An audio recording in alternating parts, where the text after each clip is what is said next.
আজকে আমি বানাবো পায়েস ঘরোয়া পদ্ধতিতে, মানে একটু সামান্য একটু ঘরে গুড় ছিল, চিনি দিয়ে সব দিয়ে বানাবো আজকে। আর দুধটা হচ্ছে কান্টি ডিলাইটের, এই যে প্যাকেটটা, এটা অনলাইনে পাওয়া যায়। আমি 3 প্যাকেট নিয়েছি, এটা এই 3 প্যাকেট দিয়ে আমি বানাবো। তার জন্য চলুন আমি গ্যাসটা জেলে দিলাম। আমি হাঁড়িটা বসিয়ে রেখে দিয়েছি, গ্যাসটা আমি একটু সিমে দিলাম। দুধটাকে কেটে দেবো। দুধটা পুরো একদম গরু দুধের মতো খেতে।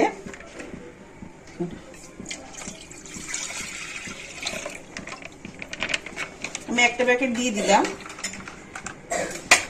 3 প্যাকেটটা দিয়ে দেবো।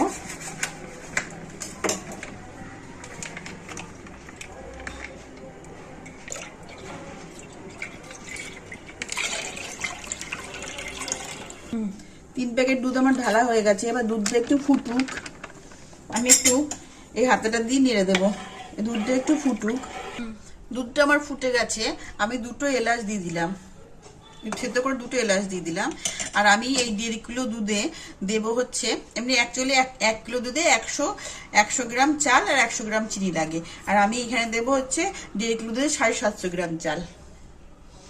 এটা আমি এখন ধুয়ে এর মধ্যে দিয়ে দেবো। চালটা আমার ধোয়া হয়ে গেছে, আমি এবার চালটা দিয়ে দেবো। আমি গ্যাসটা একটু সিমে দিয়েছি চালটা দেবো বলে।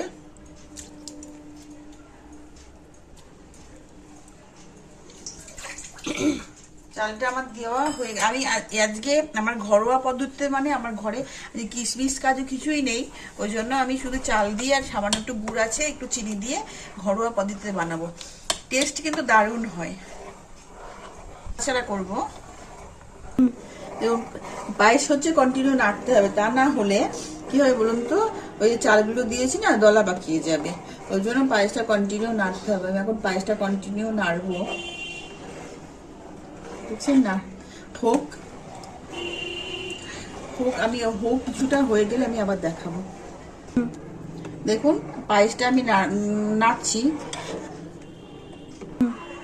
চালটা দেখুন এখনো সিদ্ধ হয়নি, সিদ্ধ দেরি আছে এখনো।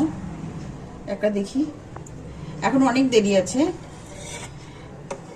কন্টিনিউ আমি এখন নাড়তে থাকি। দেখুন আমার মনে হচ্ছে চাল সিদ্ধ, দেখি এবার টিপে দেখি একটা। চাল আমার সিদ্ধ হয়ে গেছে। পায়েসটা দেখুন, যে পায়েস যেটা দেখতে লাগে সেরকম ভাব এসে গেছে। আমি এবার সিমে দিয়ে, ঘরে একটুখানি অল্প একটু গুড় ছিল আর একটু চিনি, আমি এটা দিয়ে দেব। আমি এটা সিমে দিয়েছি, নালে জোরে দিলে দুধটা কেটে যাবে।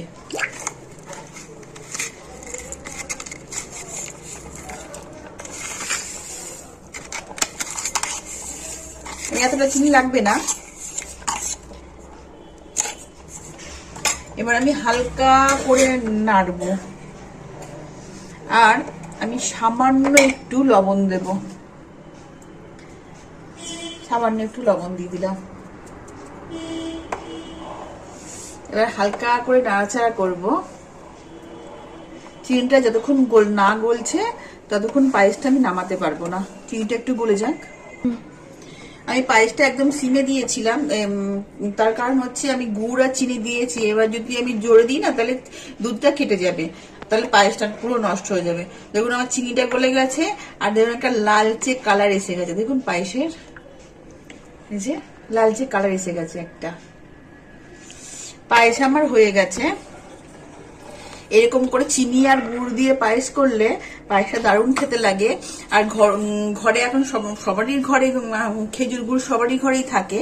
এবার এইভাবে পায়েস রান্না করে দেখবেন, দারুণ টেস্টি লাগে। সরু চাটনির সাথে খাবেন, আরো বেশি টেস্ট লাগবে।